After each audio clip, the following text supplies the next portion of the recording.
يا أيها النبي حرض المؤمنين على القتال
نحمده ونصلي على رسوله الكريم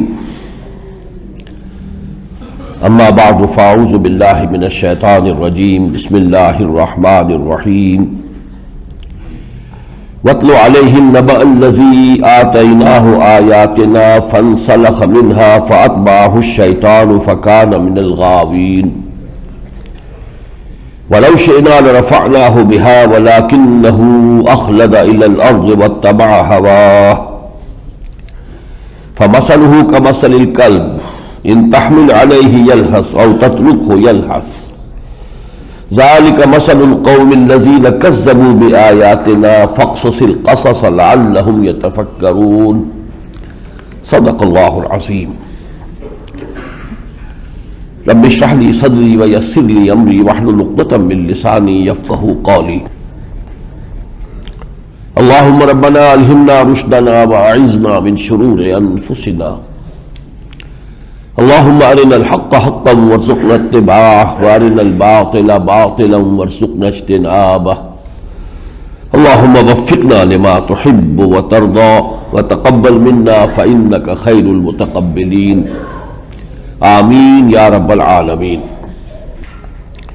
پہلا مضمون جو بہت اہم ہے اور بعض اعتبارات سے ہم پاکستانی مسلمانوں پر منطبق ہوتا ہے، اسے میں چاہتا ہوں کہ تھوڑی سی وضاحت سے عرض کروں۔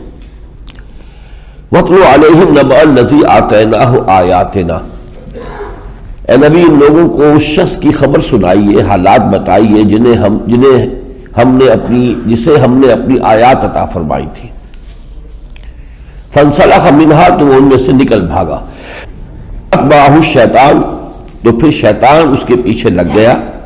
فَكَانَ مِنَ الْغَاوِينَ، اور پھر وہ خالص گمراہ لوگوں میں سے ہو کر رہا۔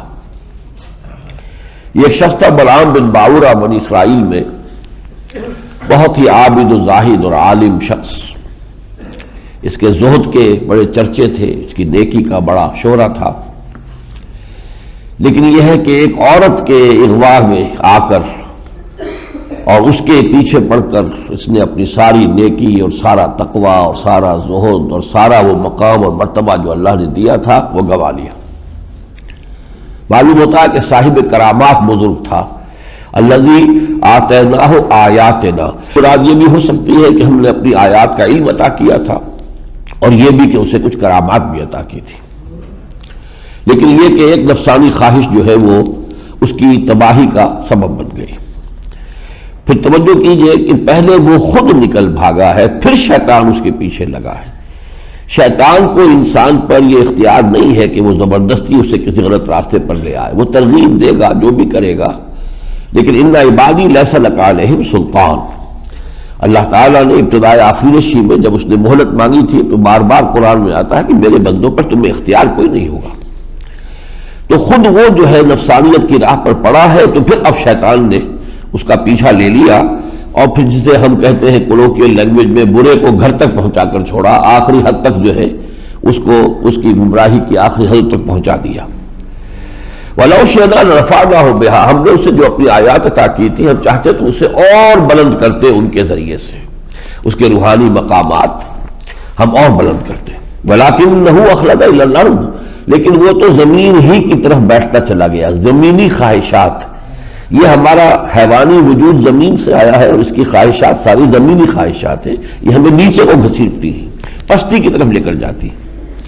وہ زمین ہی کی طرف دھستا چلا گیا، واتبع ہواہ، اور اس نے اپنی خواہش نفس کی پیروی کی۔ فمثلہ کمثل الکلب، اس کی مثال گدھے کسی ہے، کتے کسی ہے کہ اس پر اگر بول ڈالو تب بھی ہانپتا ہے، نہ ڈالو تب بھی ہانپتا ہے، اس کی زبان نکلی رہتی ہے۔ ذالک مثل القوم الذین کذبوا بآیاتنا، یہی مثال ہے اس قوم کی بھی کہ جس نے ہماری آیات کو جھٹلایا۔ میرے نزدیک یہ جو پاکستان کا قیام ہے یہ ایک معجزہ تھا، اور اس سے پہلے 400 برس کی تاریخ جو ہے اس کا اظہار کر رہی ہے کہ اللہ تعالیٰ کی خصوصی مشیت جو ہے وہ اس خطے کے ساتھ شامل ہے۔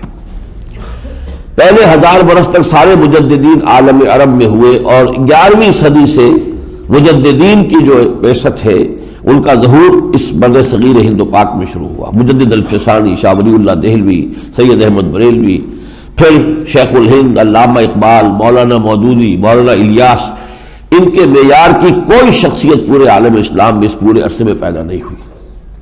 پھر تحریک خلافت چلی تو یہی چلی، اور کس شور شور کے ساتھ چلی۔ پھر آزادی کی تحریک چلی تو اسلام کا نام صرف دنیا میں، پوری دنیا میں یہاں لیا گیا کہ پاکستان کا مطلب کیا، لا الہ الا اللہ۔ اور مسلمان انتہائی منتشر تھے، ہندو بہت منظم تھے، سرمایہ دار تھے، تعلیم یافتہ تھے، کانگریس بڑی عظیم ایک تحریک تھی، گاندھی جیسا لیڈر ان کو میسر تھا، درویش منش انسان، وہ گویا کہ دونوں طرح کے اس کے اندر چیزیں جمع تھی۔ لیکن یہ کہ اللہ تعالیٰ کی ایک مشیت کے تحت پاکستان وجود میں آیا۔ لیکن یہ کہ اب اس کے بعد سے ہم نے جو کچھ کیا ہے تو معلوم ہوتا ہے کہ ہم بھی اسی بلعام بن باورا کی روش پر چل رہے ہیں کہ اس کے بعد وہ اسلام ہم کہاں لائے، وہ تو کہیں نہیں۔ سود کا تانا بانا، جو کا تو، اور پختہ سے پختہ، اور اس پر مزید اضافہ جوئے کا ہو رہا ہے۔ جوئے کے جو بادل ہیں وہ گھٹا جو ہے اور بڑھ چڑھتی چلی جا رہی ہے۔ بے حیائی ہے تو وہ آگے سے کہیں زیادہ ہے۔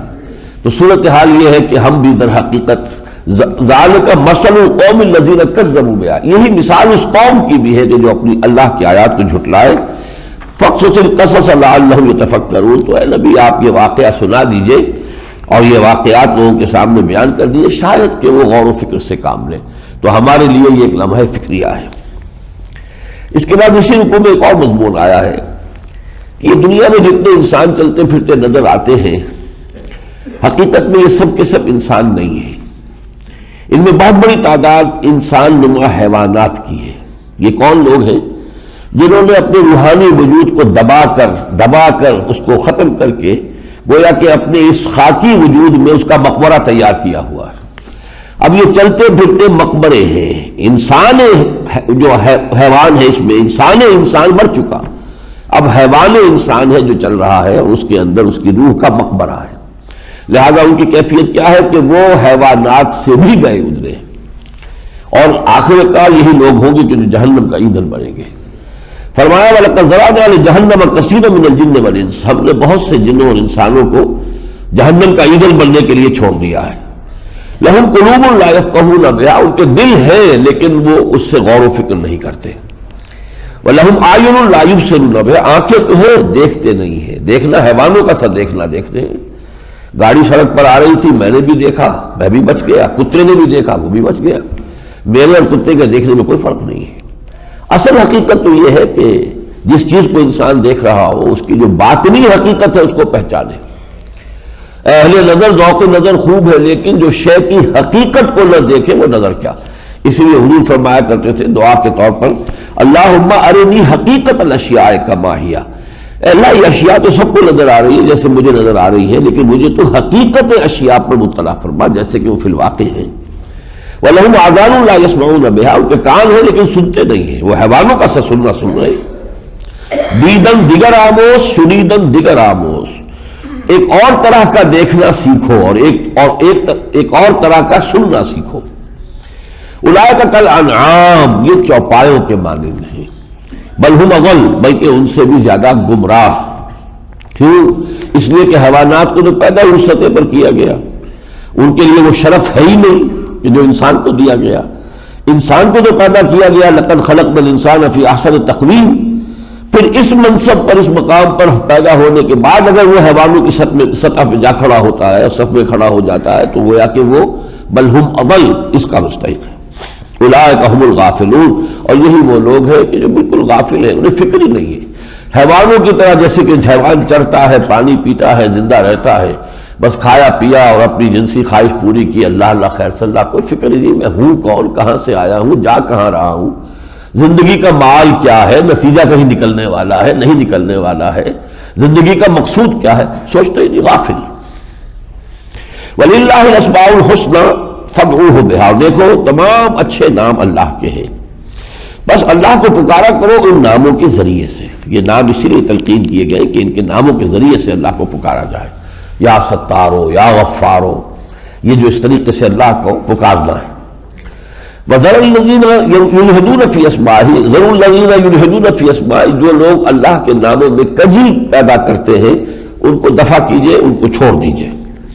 یعنی یہ کہ یا تو ان ناموں کا غلط استعمال، جیسے یہ کہ اللہ کے نام میں سے کسی ایک نام کو لے کر اس پر چلہ کشی ہو رہی ہے، بہت ریاضت ہو رہی ہے، اور پھر اس کے ذریعے سے کوئی خاص قسم کی روحانی قوت جو ہے وہ حاصل کر لی ہے، اب اس کے ذریعے سے اپنا روحانیت کی دکانداری چلائی جا رہی ہے۔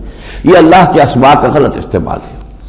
اللہ کے اسماء کو تو بحثیت مجموعی سامنے رکھا جائے، خاص طور پر جو جوڑے ہیں ان کو کبھی بھی اکیلے کو استعمال نہ کیا جائے، بلکہ یہ کہ وہ الخافض والرافع، وہی ہے جو اٹھانے والا ہے، وہی ہے جو گرانے والا ہے، المعز المذل، وہی ہے جو عزت دینے والا ہے اور وہی ہے کہ جو ذلت دینے۔ یہ نام ہمیشہ جوڑوں کی شکل میں لینے چاہیے، تنہا نہیں۔ سَيُجْزَوْنَ مَا كَانُوا يَعْمَلُونَ، جو لوگ یہ غلط حرکتیں کرتے ہیں، جو کچھ وہ کر رہے ہیں، ان قریب انہیں اس کی سزا مل جائے گی۔ اس کے بعد فرمایا یسألونک عن الساعۃ ایان مرساہا، اے نبی یہ لوگ آپ سے پوچھ رہے ہیں قیامت کے بارے میں، وہ کب لنگر انداز ہوگی۔ جیسے کوئی سمندری جہاز ہوتا ہے، اس کا جو لنگر ہے وہ پھینک دیا جاتا ہے جہاں آ کے اسے ٹھہرنا ہے، تو وہی لفظ استعمال کیا گیا، وہ کب لنگر انداز ہوگی۔ قل انما علمها عند ربی، کہہ دیجئے کہ اس کا علم میرے رب کے پاس ہے۔ لا یجلیها لوقتها الا هو، وہی ہے کہ جو اسے اس کے خاص وقت پر جو اس کے علم میں ہے ظاہر کرے گا۔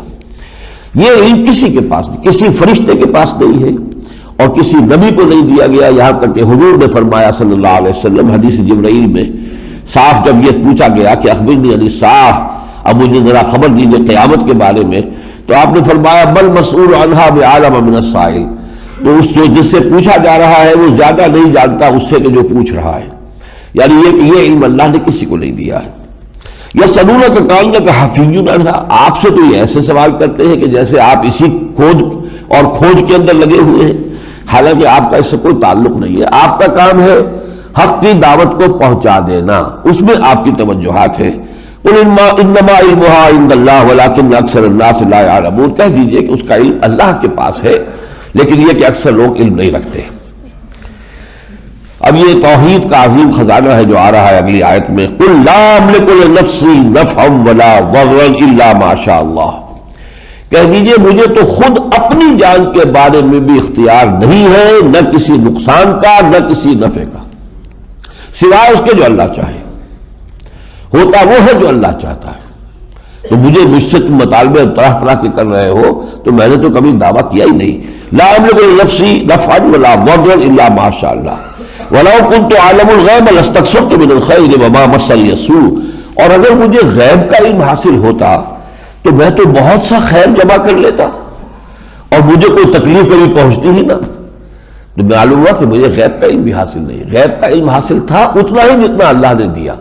یہ تو یقینی بات ہے کہ نبوت جو ہے وہ اس کے بغیر تو ہے ہی نہیں کہ بہت سی وہ چیزیں کہ جن کا علم عام انسانوں کو نہیں ہے اللہ تعالیٰ انبیاء کو دیتا ہے، لیکن یہ کہ وہ کامل غیب نہیں، کل کا کل غیب نہیں، جتنا اللہ چاہتا ہے وہ دیتا ہے۔ ان انا الا نذیر و بشیر لقوم یؤمنون، میں کچھ نہیں ہوں اس کے سوا کہ خبردار کرنے والا ہوں اور بشارت دینے والا ہوں ان لوگوں کو کہ جو ایمان لائے۔ اس کے بعد پھر کچھ ایک مشرکانہ جو ایک سلسلہ لوگوں کے اندر وہاں اس معاشرے میں تھا اس کا ذکر ہے، میں اس کو چھوڑ رہا ہوں۔ آگے فرمایا خذ العفو، اب یہ آخری آیات ہے سورہ مبارکہ کی اور بہت ہی پروفاؤنڈ ہے، بہت جامع ہے، حضور کے لیے ہدایات ہیں۔ عام طور پر جو مدنی صورتیں ان میں آخر میں ہدایات جمع کے صیغے میں آتی ہیں امت کے لیے، مسلمانوں کے لیے، اور مکی صورتوں میں عام طور پر آخر میں جو خطاب ہوتا ہے وہ انفرادی سطح پر واحد کے صیغے میں حضور سے ہوتا ہے، لیکن حضور کی وساطت سے مخاطب یہاں مسلمان بھی ہوتے ہیں۔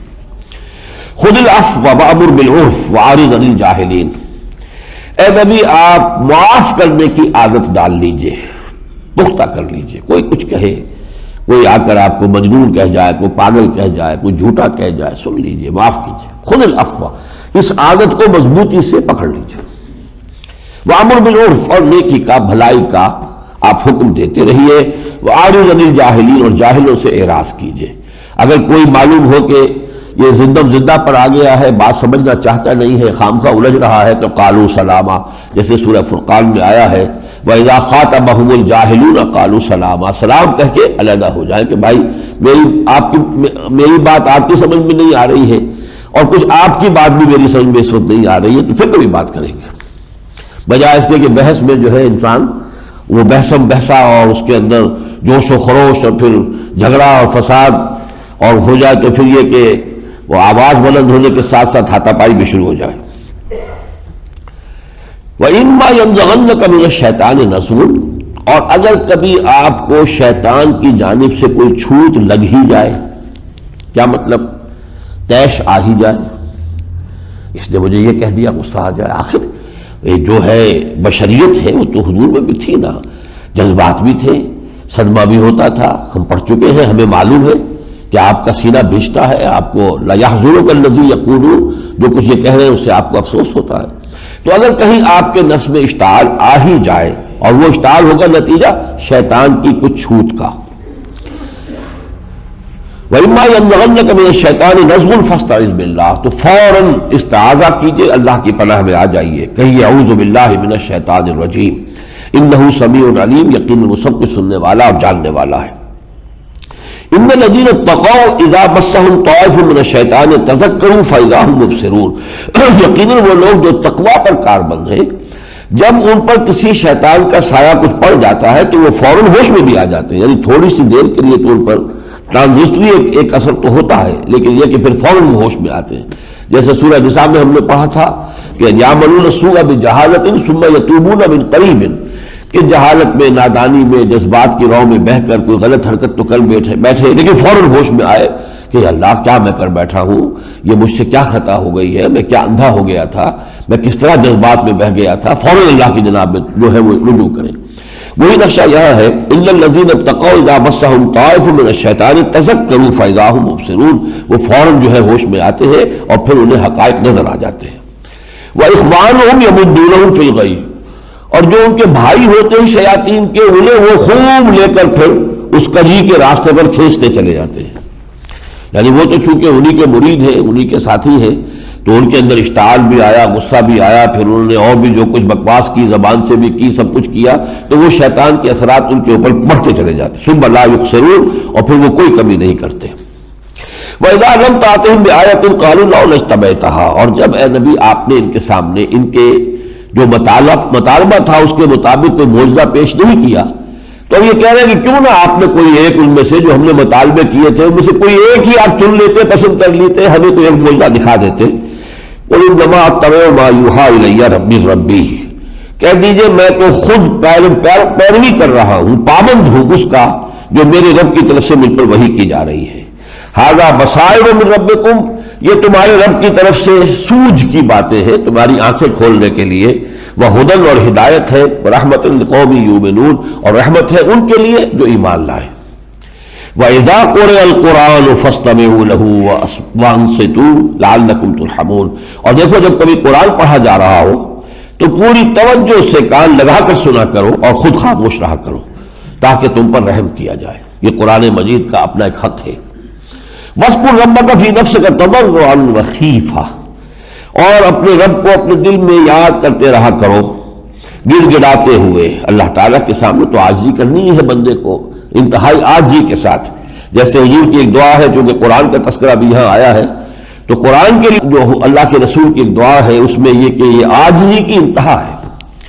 میری جو کتاب ہے مسلمانوں پر قرآن مجید کے حقوق، اس کے آخر میں میں نے یہ پوری دعا دی ہے، اللہم انی عبدک وابن عبدک وابن امتک، پروردگار میں تیرا بندہ ہوں، میرا باپ بھی تیرا ادنا غلام تھا، میری ماں بھی تیری ادنا کنیز تھی، فی قبضتک، میرا پورا وجود تیرے قبضہ قدرت میں ہے، ماضٍ فیہ حکمک، میرے پورے وجود میں تیرا ہی حکم شاعت ہے، عدل فیہ قضاؤک، میرے بارے میں جو فیصلہ تو کرے وہ عدل پر مبنی ہے۔ اب یہ انداز ہے اپنی سپردگی کا، اپنی شخصیت کی یا اپنی جو ہے ایک نفی کی انتہا ہے۔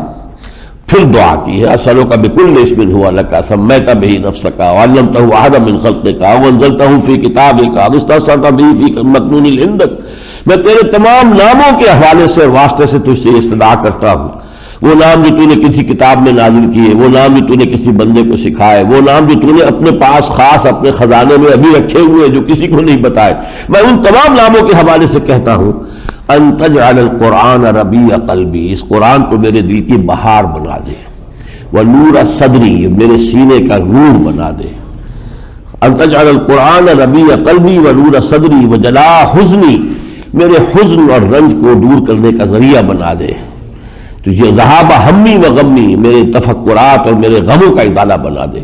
تو یہ قرآن کی عظمت ہے محمد رسول اللہ کی نگاہوں میں۔ وَاذْكُرْ رَبَّكَ فِي نَفْسِكَ تَضَرُّعًا وَخِيفًا، اور اپنے رب کو یاد کرتے رہا کرو اپنے جی میں گڑگڑاتے ہوئے، عاجزی کے ساتھ اور ڈرتے ہوئے، وَدُونَ الْجَهْرِ مِنَ الْقَوْلِ، اور دیکھو زیادہ اونچی آواز سے نہیں، بِالْغُدُوِّ وَالْآصَالِ، صبح کے اوقات میں بھی اور شام کے اوقات میں بھی۔ آصال جمع میں آتا ہے اس لیے کہ شام کی نمازیں جو ہے جیسے ہی سورج ڈھلنا شروع ہوتا ہے تو پے بپے نمازیں آتی ہیں، اور صبح کی نماز آپ کو معلوم ہے ایک ہی ہے۔ وَلَا تَكُن مِّنَ الْغَافِلِينَ، اور غافلوں میں سے ہرگز نہ ہونا۔ اگلی آیت کا میں صرف ترجمہ کر رہا ہوں، پڑھ نہیں رہا ہوں تاکہ سجدہ نہ کرنا پڑے آپ کو، نماز میں تو ہم سنیں گے اور سجدہ بھی کریں گے۔ ترجمہ یہ ہے کہ جو ہستیاں اے نبی آپ کے رب کے پاس ہیں، یعنی ملائکہ مقربین، جو یوں سمجھیے کہ اعلیٰ ترین جو درجہ ہے ملائکہ کا، وہ اس کی عبادت سے کسی تکبر کی بنا پر نہیں رکتے اور اس کی تسبیح میں لگے رہتے ہیں، اس کے سامنے ہمیشہ سر بسجود رہتے ہیں۔ یہ سورہ اعراف کی آخری آیت تھی۔ اب ہم آئے، یہ جو دوسرا گروپ شروع ہوا تھا قرآن حکیم کی مکی اور مدنی صورتوں کا، اس میں یہ دو صورتیں مکی، انعام، اعراف جو ہم پڑھ چکے ہیں۔ اب دو ہی صورتیں اس میں مدنی ہے، انفال اور توبہ۔ اور اس میں ذرا یہ دیکھیے کہ ربط کیا ہے کہ سورہ انفال نازل ہوئی ہے غزوہ بدر کے بعد۔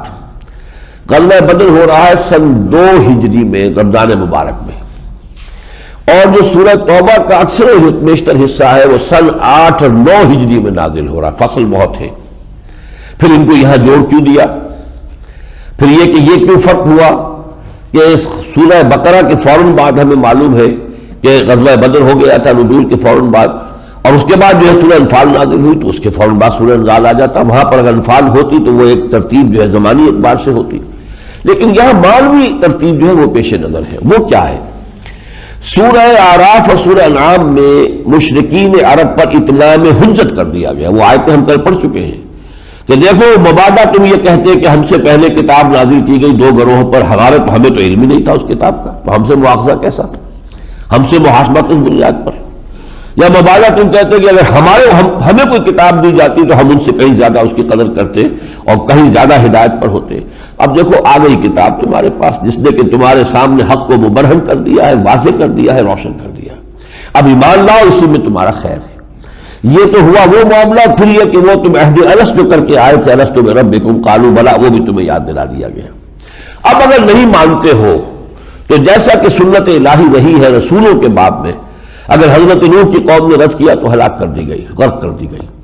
حضرت ہود کی قوم نے اگر رد کیا تو وہ قوم عاد تباہ و برباد کر دی گئی، حضرت صالح کی قوم نے کیا، ہلاک کر دی گئی، حضرت لوط کا کہنا نہیں مانا، صدوم اور عمورہ کے لوگوں نے، ہلاک کر دی گئی بستیاں، آل فرعون غرق کر دیے گئے، مدین کے لوگ، قوم شعیب ہلاک کر دی گئی۔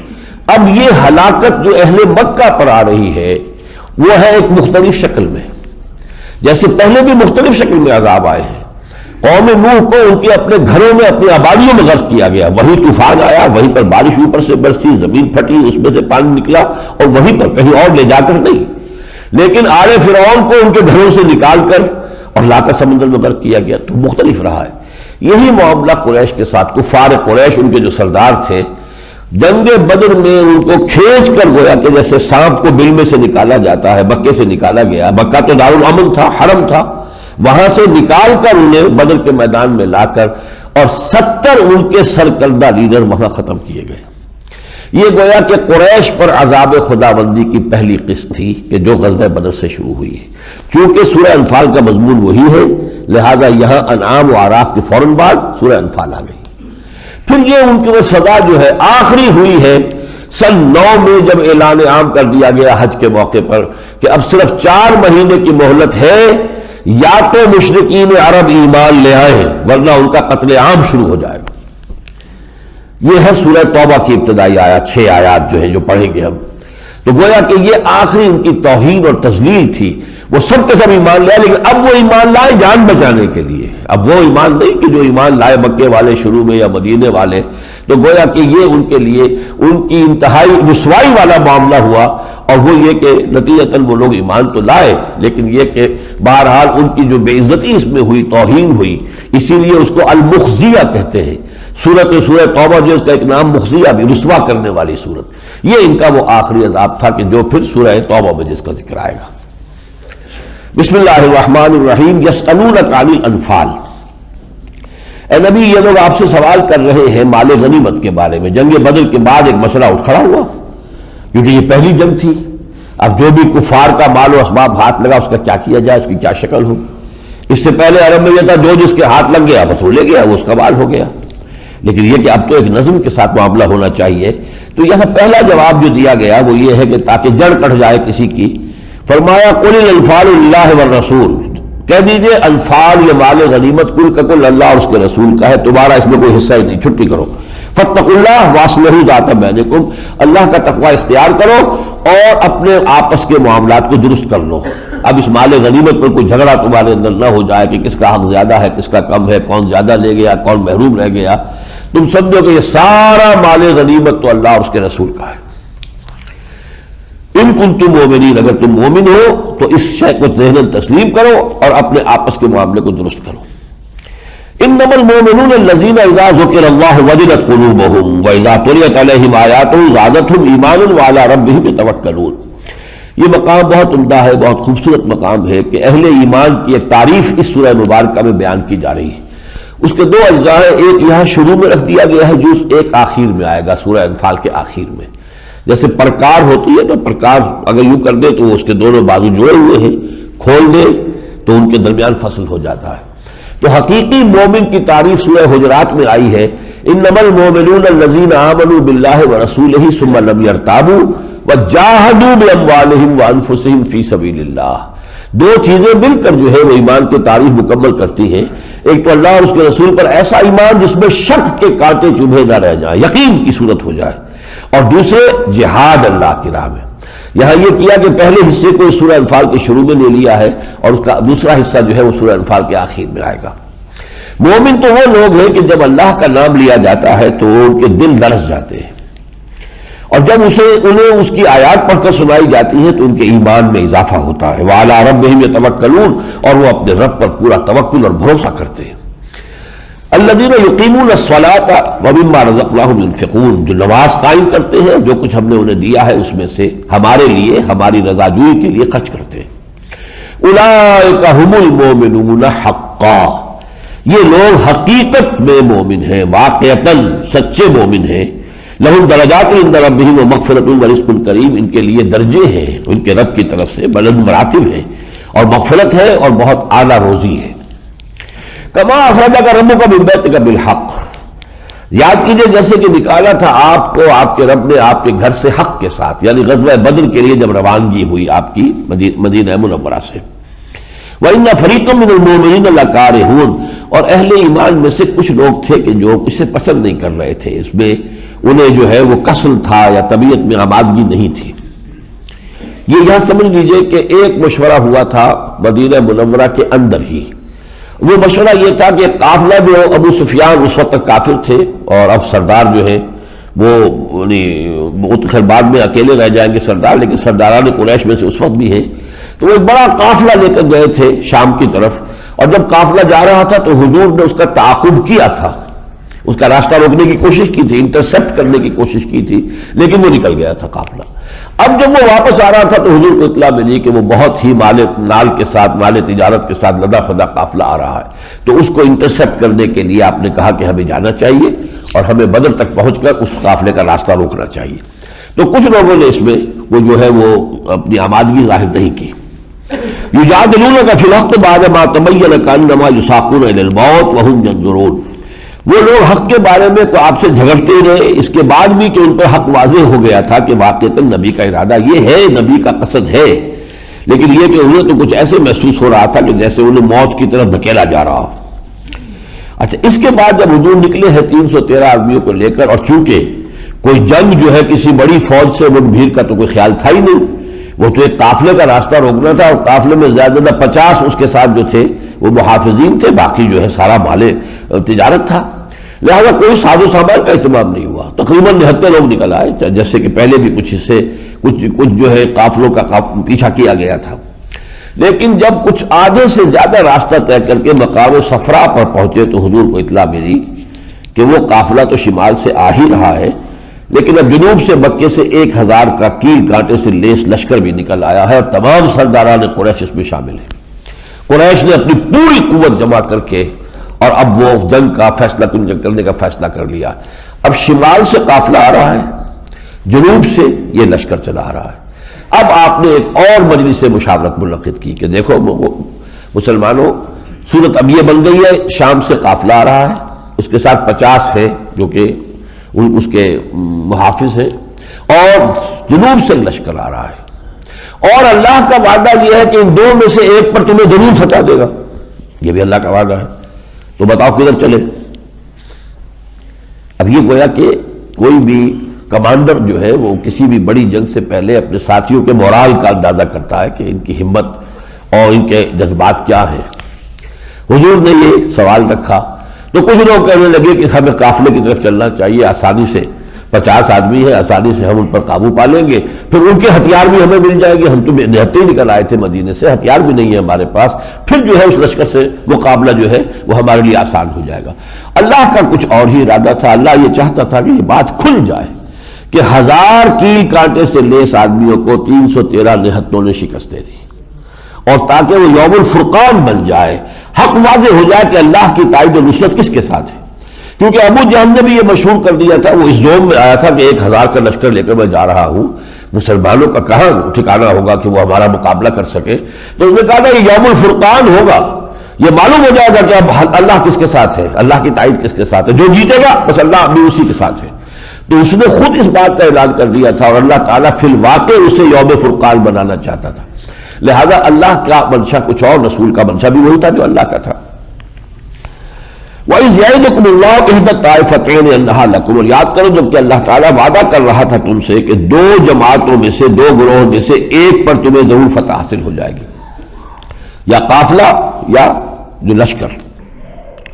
وَتَوَدُّونَ، اور اے مسلمانوں تم یہ چاہتے تھے، اللہ غیر ذات شوکت تکون لکم، کہ تمہیں وہ ملے اس قافلے سے مڑ بھیڑ ہو کہ جس میں کانٹا چبھنے کی بھی کوئی زیادہ خطرہ نہ ہو۔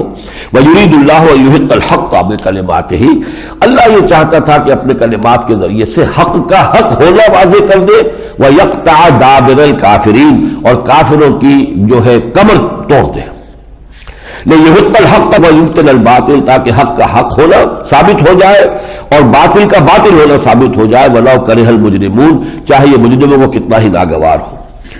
اس تستغیثون، اس کے بعد ذکر ہے کہ جب حضور نے اور پھر صحابہ نے بھی دعا کی اللہ ہماری مدد فرمائی ہو، تو اللہ نے وعدہ کیا کہ 1000 فرشتے میں بھیجوں گا جن سے کہ تمہاری مدد ہوگی۔ بہرحال اس کے بعد جو بھی شکل بنی ہے وہ سب کو معلوم ہے کہ اللہ تعالیٰ نے ایک بہت ہی واضح فتح دی اور اس کو واقعتاً یوم الفرقان بنا دیا۔ اب فرمایا جا رہا ہے یا ایھا الذین آمنوا اذا لقیتم الذین کفروا زحفا فلا تولوهم الادبار۔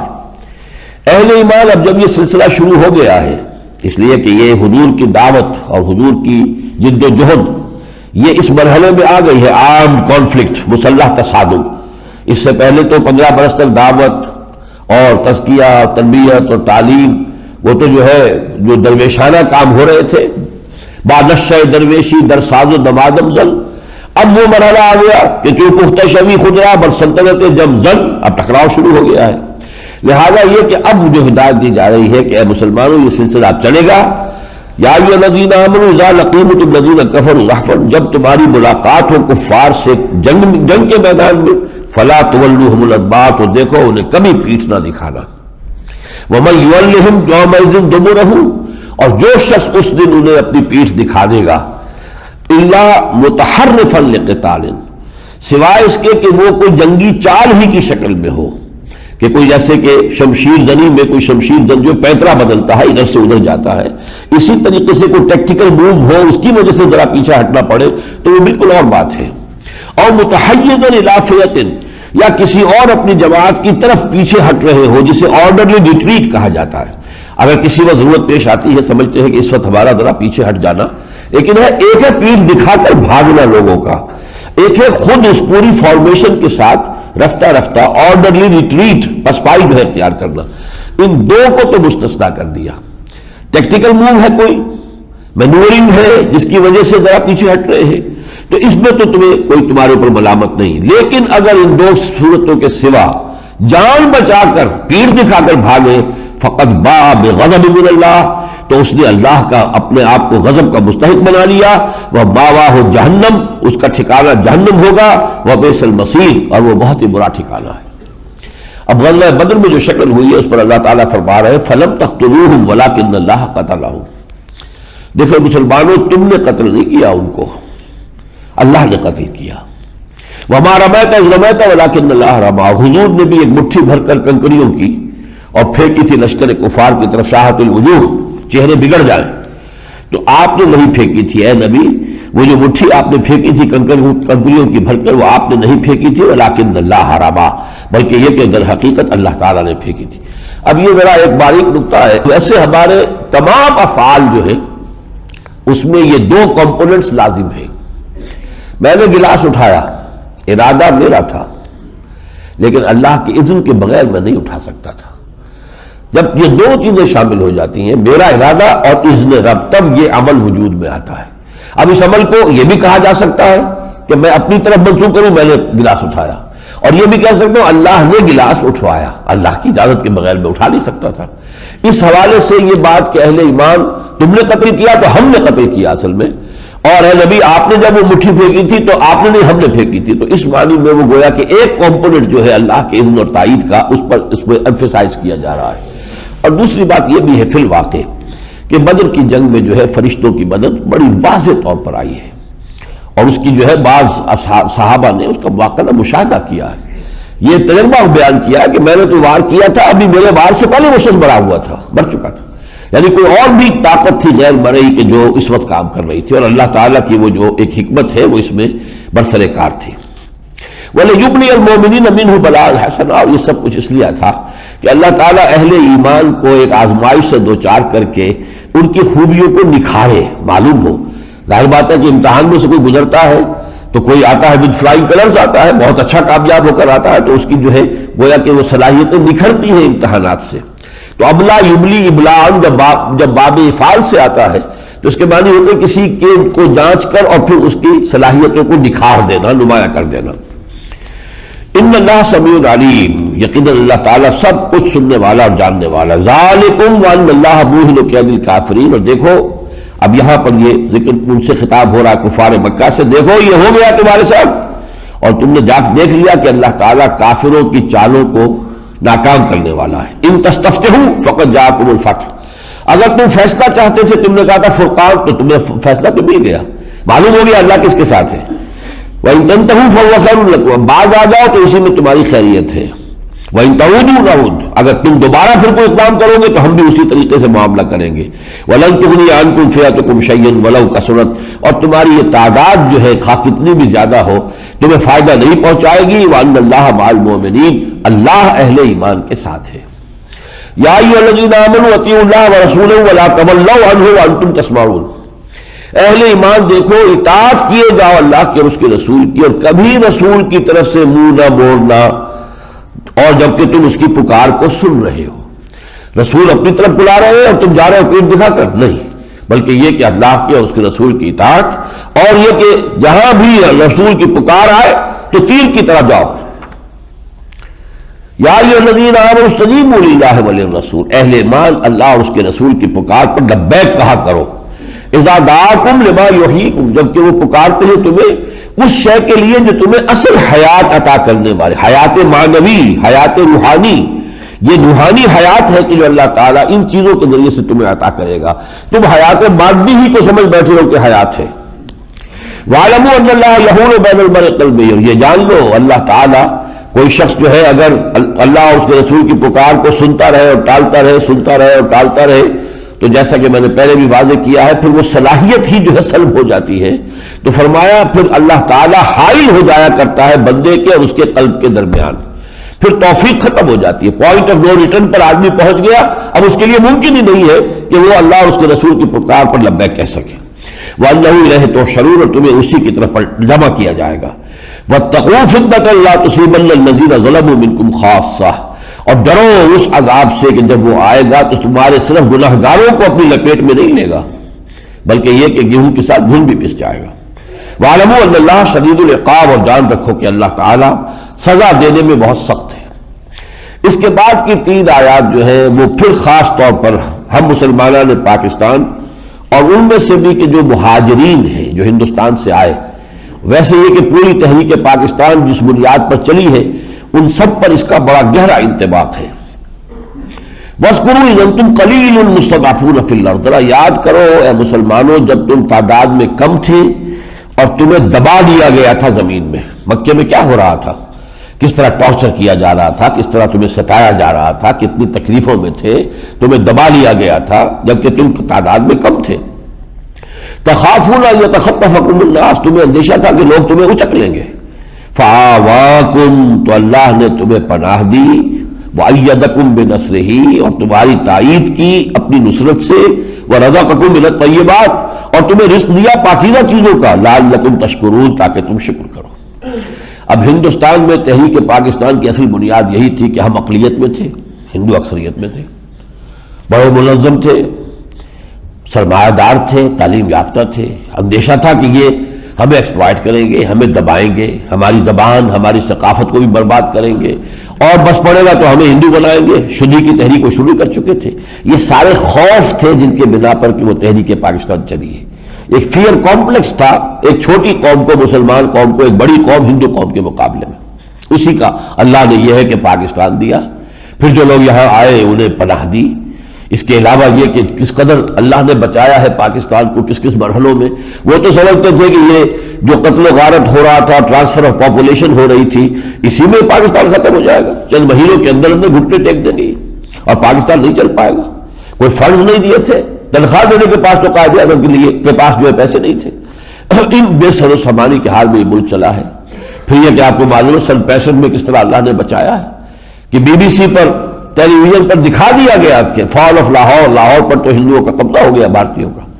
یہ ساری چیزیں جو ہے یہ نشانیاں ہیں اللہ کی، لیکن یہ کہ ہم نے اس کے بعد کیا کیا ہے اب تک وہ آپ کو معلوم ہے، وہ وعدے تو پورے نہیں کیے۔ یا ایھا الذین آمنوا لا تخونوا اللہ والرسول، دیکھو اب خیانت مت کرو اللہ اور اس کے رسول کے ساتھ۔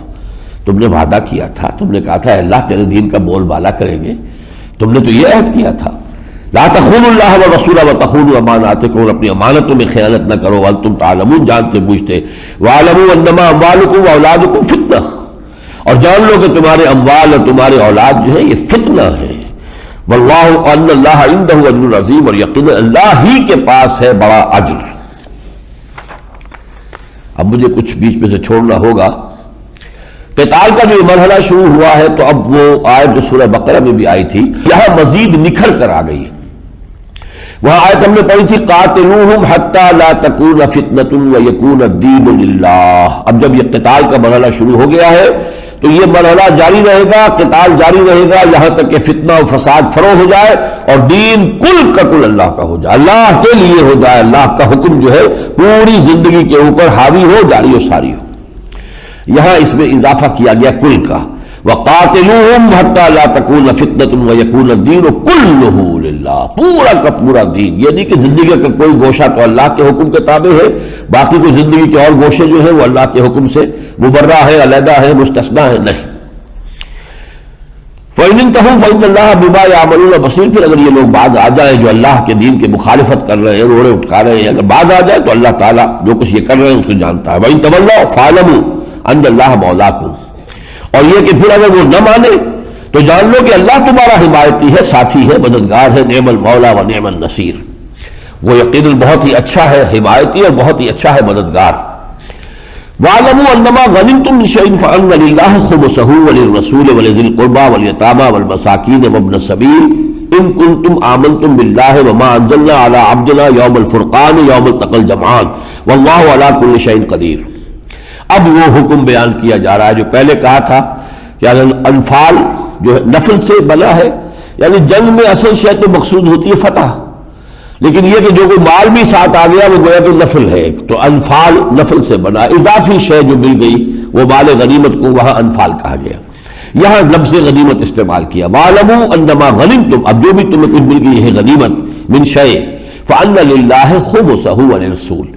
اس کا 5واں حصہ اللہ اور اس کے رسول کا ہے. پہلے کہا تھا کل کا کل اللہ اور اس کے رسول کا ہے تاکہ تم تو اپنے ہاتھ دھو کے بیٹھ جاؤ، لیکن اب یہاں یہ کہا کہ 5واں حصہ اللہ اور اس کے رسول کا ہے. اور رسول کو ظاہر بات ہے کہ رسول کی اپنی جو ہے ضروریات بھی تو ہے، کوئی معاش کا. اب جب سے نبوت کا آپ نے جو فرائض ادا کرنے شروع کیے تھے مکے میں، اب تجارت تو آپ نہیں کر رہے تھے، لیکن بہرحال آپ کے بھی جو ضروریات تھیں تو وہ تو یہ کہ حضرت خدیجہ رضی اللہ تعالیٰ عنہ کی دولت تھی بہت، مکی دور میں تو وہ کام آتی رہی، مدینے میں آ کر. اور پھر یہ کہ اب آپ کی ازواج مطہرات ہیں ان کے بھی جو ہے ان کی ضروریات ہیں، تو ان کے لیے یہ ہے کہ یہ 5واں حصہ جو ہے اللہ اور اس کے رسول کے لیے اور وَلِذِي الْقُرْبَىٰ رسول کے قرابت داروں کے لیے، وَالْيَتَامَىٰ وَالْمَسَاكِينِ یتیموں اور مسکینوں کے لیے، وَابْنِ السَّبِيلِ اور مسافر کے لیے. إِن كُنتُمْ آمَنتُم بِاللَّهِ وَمَا أَنزَلْنَا عَلَىٰ عَبْدِنَا. اگر تم واقعتاً ایمان رکھتے ہو اللہ پر اور اس شے پر جو ہم نے اپنے بندے پر نازل کی یوم الفرقان، فرقان کے دن. یہ یوم بدر کو یوم الفرقان کہا گیا. یوم التقى الجمعان، جس دن کے دو جمعیتیں آپس میں ٹکرائی تھیں، ان کی ملاقات ہوئی تھی. واللہ علی کل شیء قدیر. اور یقیناً اللہ تعالی ہر چیز پر قادر ہے. تو 5واں حصہ مال غنیمت کا اللہ اور اس کے رسول کے لیے، رسول کی اپنی ذاتی اخراجات، رسول کے اہل خانہ کے دان نفقہ، رسول کے قرابت داروں کے لیے. پھر یہ کہ غرباء مساکین وہ بھی در حقیقت وہ بیت المال رسول کے ہاتھ میں ہے، تو گویا کہ ان کی ضروریات کو پورا کرنا بھی رسول کا ہے، اور رسول یہاں پر گویا کہ گورنمنٹ جو ہے انہی کے ہاتھ میں ہے. باقی 4 حصے ہیں وہ برابر برابر مجاہدین میں تقسیم کر دیے جائیں گے. ان میں یہ ہے کہ جو سوار ہے اسے دوہرا حصہ، جو پیدل ہے اسے اکیلا. اس لیے کہ سوار جو ہے وہ اپنی سواری کو بھی خود ہی اس کو چارے وارے کا اہتمام کرتا تھا، کوئی سپلائی کے لیے علیحدہ کوڈ نہیں ہوتی تھی کہ ان کے لیے راشن آ رہا ہے.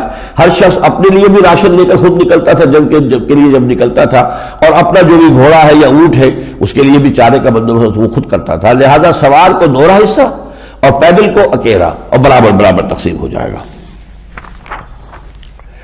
یا ایھا الذین آمنوا اذا لقیتم فئۃ فاثبتوا. اے اہل ایمان، جیسا کہ میں نے عرض کیا اب یہ سلسلہ شروع ہو گیا تو چلے گا. جنگ بدر ہے، جنگ احد ہے، جنگ احزاب ہے، بنی مستلق ہے، کتنی جنگیں حضور کے زمانے میں جو ہوئی ہیں تھوڑے سے عرصے کے اندر. اذا لقیتم فئۃ، جب تمہارا منبھیر ہو جائے، مقابلہ ہو جائے کسی گروہ سے، کسی فوج سے، فاثبتوا، تو ثابت قدمی کا مظاہرہ کرو. واذکروا اللہ کثیرا، اور اللہ کا ذکر کرو کثرت کے ساتھ. لعلکم تفلحون، تاکہ تم فلاح پاؤ. اس لیے کہ بندہ مومن کے صبر اور استقامت کے لیے بنیاد جو ہے وہ اللہ پر ایمان ہے، اللہ پر توکل ہے. تو اگر اللہ کو یاد رکھو گے تو تمہارے قدم جمے رہیں گے. وَأَطِيعُوا اللَّهَ وَرَسُولَهُ وَلَا تَنَازَعُوا فَتَفْشَلُوا وَتَذْهَبَ رِيحُكُمْ، اور دیکھو اللہ اور اس کے رسول کی اطاعت پر کاربند رہو، ڈسپلن کو پختہ رکھو. ایسا نہ ہو کہ وَلَا تَنَازَعُوا، جھگڑو مت، کسی تدبیر ہی کے معاملے میں جھگڑ پڑے، جیسا کہ 1 سال کے بعد جا کر ہو گیا جو غزوہ احد میں ہم پڑھ آئے ہیں. لَقَدْ صَدَقَكُمُ اللَّهُ وَعْدَهُ إِذْ تَحُسُّونَهُم بِإِذْنِهِ حَتَّىٰ إِذَا فَشِلْتُمْ وَتَنَازَعْتُمْ فِي الْأَمْرِ. تو وہاں پر معاملہ یہ ہو گیا، اختلاف کیا، 35 تیر انداز جو ہے اس جگہ کو چھوڑ کر چلے گئے، حالانکہ کمانڈر لوکل جو ہے وہ کہہ رہے تھے کہ ہرگز مت ہلو. تو فرمایا وَلَا تَنَازَعُوا فَتَفْشَلُوا، اگر تم آپس میں جھگڑو گے تو ڈھیلے ہو جاؤ گے، تمہارا نظم ڈھیلا ہو جائے گا، ڈسپلن کمزور ہو جائے گا. وَتَذْهَبَ رِيحُكُمْ، تمہاری ہوا اکھڑ جائے گی، تمہارا روب جو ہے وہ ختم ہو جائے گا. وَاصْبِرُوا، اور صبر کرو، إِنَّ اللَّهَ مَعَ الصَّابِرِينَ، یقیناً اللہ تعالیٰ صبر کرنے والوں کے ساتھ ہے. اذ يقول المنافقون والذين في قلوبهم مرض غر هؤلاء دينهم ومن يتوكل على الله فإن الله عزيز حكيم. اور یاد کرو جب کہ کہہ رہے تھے منافق اور جن کے دلوں میں روگ تھا. یہ روگ کا لفظ جو ہے قرآن مجید نے سورہ بقرہ میں استعمال کیا، فی قلوبهم مرض فزادهم الله مرضا، اور سورہ بقرہ میں نفاق کا لفظ کہیں نہیں آیا ہے. ایک بیماری ہے ان کے دلوں میں، سینوں میں ایک روگ ہے، وہی روگ ہے جس نے بڑھ کر نفاق کی شکل اختیار کی. تو گویا کہ ابتدائی جو وہ روگ ہے دنیا کی محبت اور مال کی محبت، اولاد کی محبت، یہ روگ ہے کہ جو روکتی ہے انسان کو اللہ کی راہ میں سرفروشی کرنے سے. تو جب کہہ رہے تھے یہ منافق اور وہ لوگ کہ جن کے دلوں میں روگ ہے، غر هؤلاء دینہم، ان لوگوں کو تو ان کے دین نے بڑا دھوکے میں ڈال دیا ہے. جب انہوں نے دیکھا مسلمان کس ذوق و شوق کے ساتھ جنگ کے لیے جا رہے ہیں، کتنی ان کے اندر آمادگی ہے، کتنا ذوق جہاد ہے، کتنا شوق شہادت ہے. یہ منافق کہہ رہے ہیں کہ ان کی مت مار دی ہے ان کے دین نے، ان کو اپنے نفع و نقصان سے بالکل بے پرواہ کر دیا ہے، دھوکے میں ڈال دیا. غر هؤلاء دینہم، حالانکہ صورت یہ ہے کہ وَمَن يَتَوَکَّلْ عَلَى اللَّهِ فَإِنَّ اللَّهَ عَزِیزٌ حَکِیم. جو شخص واقعی اللہ پر ایمان رکھتا ہو اور وہ توکل کرے اللہ پر، اپنا معاملہ اس کے حوالے کر دے، سپردم بتو مائے خیشرا، تو دانی حساب کم و بیشرا. اے اللہ تیری اگر حکمت اس میں ہے کہ میں زندہ واپس آ جاؤں تو زندگی عزیز ہے، اور اگر تیری حکمت اسی میں ہے کہ میری جان جائے تو میں بہت ہی خوش آمدید کہتا ہوں. نشان مرد مومن باتوں گویم جو مر گئے تبسم پر لبے اس. فإن اللہ عزیز الحکیم، یقیناً اللہ تعالیٰ زبردست ہے، حکمت والا. اس کا اب ذکر ہو رہا ہے یہود کا. الذین عاہدت منہم ثم ینقضون عہدہم فی کل مرۃ وہم لا یتقون. اے نبی وہ لوگ جن سے آپ نے معاہدہ کیا تھا، آپ نے مدینے آتے ہی پہلے یہ کام کیا تھا، 6 مہینے کے اندر 3 کام کیے، مسجد نبوی کی تعمیر اور مہاجرین اور انصار کی مواخات، آپس میں بھائی بھائی بنا دینا، اور تیسرا یہودیوں سے میثاق مدینہ جو ہے ایک معاہدہ، جوائنٹ ڈیفنس کا پیکٹ ہو گیا کہ اگر مدینے پر حملہ ہوگا تو ہم مل جل کر دفاع کریں گے، اور اس اعتبار سے ہم ایک امت شمار ہوں گے. آپ نے جن سے عہد کیا تھا ثم ینقضون عہدہم، پھر وہ اپنے عہد کو توڑتے رہتے ہیں، فی کل مرۃ، ہر موقع پر، وہم لا یتقون، اور وہ بالکل تقویٰ اور جو ہے کسی بھی اصول کو سامنے نہیں رکھتے. فإما تثقفنہم فی الحرب، تو اگر آپ پا جائیں ان میں سے کسی کو جنگ میں، یعنی اگر وہ واقعتاً ان قریش مکہ کے ساتھ مل کر جنگ میں بھی شریک ہو جائیں، یہ یہودی کے جو مدینے کے ہیں، فشدد بہم من خلفہم لعلہم یذکرون، تو ان کو ایسی سخت سزا دے کہ اس کے ذریعے سے جو ان کے پیچھے ان کے گروہ گھنٹال بیٹھے ہوئے مدینے میں، وہ ان کے بھی جو ہے ہوش ٹھکانے آ جائے. فشدد بہم من خلفہم لعلہم یذکرون. وَإِمَّا تَخَافَنَّ مِنْ قَوْمٍ خِيَانَةً، اور اگر آپ کو یہ خیانت کا اندازہ ہو جائے کہ یہ قوم، یہ قبیلہ بنو قینقاع کا یا بنو قریظہ کا یا بنو نذیر کا اب یہ خیانت کے اوپر اور معاہدے کی خلاف ورزی کرنے پر تل گئے ہیں، وَإِمَّا تَخَافَنَّ مِنْ قَوْمٍ خِيَانَةً فَانبِذْ إِلَيْهِمْ عَلَىٰ سَوَاءٍ، تو وہ معاہدہ ان کی طرف پھینک دے، علی الاعلان، کہ اب ہمارا تمہارا معاہدہ کوئی نہیں، پھر کوئی اقدام کیجئے. یہ نہیں کہ معاہدہ بھی انٹیکٹ ہے اور اقدام بھی ہو رہا ہو، یہ جو ہے یہ مورل معاملہ نہیں ہے، یہ اخلاقی معاملہ نہیں ہے. اقدام جب کرنا ہے تو پہلے اعلان کیجئے کہ اب ہمارا اور آپ کا معاہدہ ختم ہے.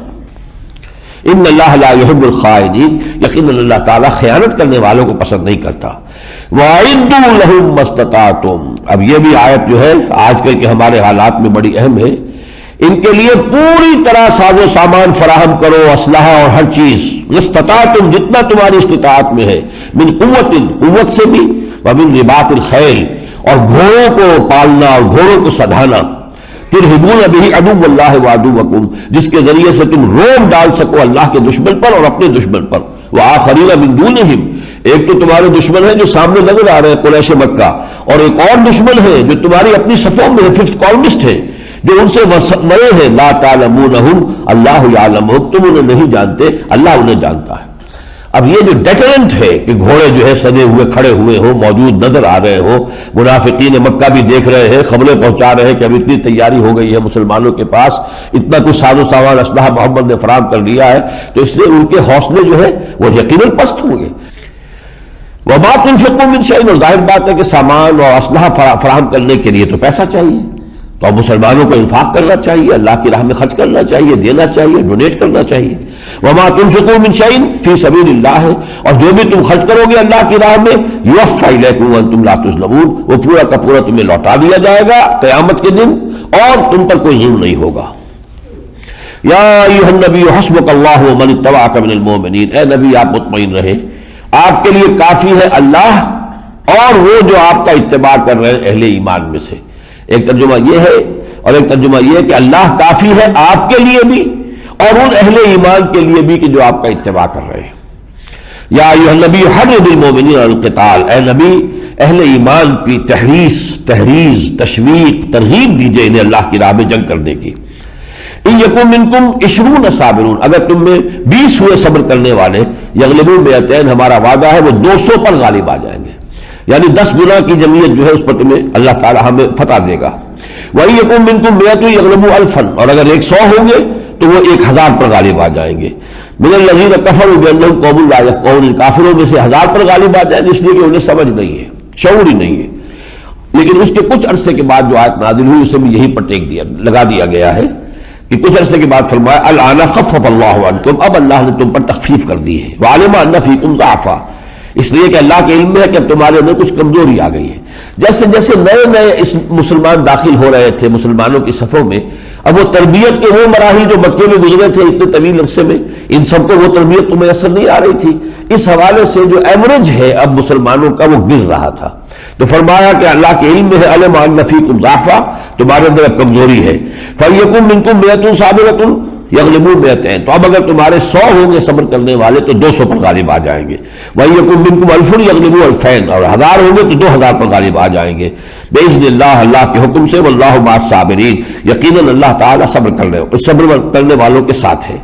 مَا كَانَ لِنَبِيٍّ أَن يَكُونَ لَهُ أَسْرَىٰ، اور کسی نبی کے لیے یہ روا نہیں ہے کہ وہ اپنے لیے قیدی بنا لے، حَتَّىٰ يُسْخِنَ فِي الْأَرْضِ، جب تک کہ زمین میں خوب خونریزی نہ ہو چکی ہو، یعنی کفر کی طاقت جب تک کچھ بھی نہ جا چکی ہو تو قیدی بنانا چاہیے مانی دارت، قیدی کو تو وہ آ کے فدیہ دے کے چھڑا کے لے جائیں گے، پھر وہ اسی جوش و خروش کے ساتھ دوبارہ آئیں گے تم سے لڑنے کے لیے، تو جب تک کہ ان کی یعنی کچل نہ دی جائے طاقت اس وقت تک قیدی نہیں بنانے چاہیے۔ یہ اصل میں مسئلہ ہوا تھا غزوہ بدر میں، 70 قیدی جو ہے ان کے آ گئے تھے، اب مشورہ ہوا کیا کرنا چاہیے۔ حضور چونکہ بہت رحیم اور شفیق اور ودود تھے، آپ نے کہا ٹھیک ہے ان کو فدیہ لے کے چھوڑ دیا جائے۔ حضرت ابوبکر کی رائے بھی یہ ہوئی، وہ تو ہمیشہ سائے کی طرح حضور کے ساتھ ہی ہوتے تھے۔ حضرت عمر نے کہا نہیں، اس سے کفر کو تقویت حاصل ہوگی، ہمیں چاہیے ان سب کو قتل کرے، اور ہم میں سے جو جس کا قرابت دار ہے وہ اپنے ہاتھ سے اس کو قتل کرے، اپنے رشتہ دار کو۔ لیکن بہرحال فیصلے پر عمل ہوا حضور کے، حضرت ابوبکر کے، لیکن پھر یہ آیت نازل ہو گئی جس نے حضرت عمر کی رائے کی تصویب کی، رائے ان کی درست تھی۔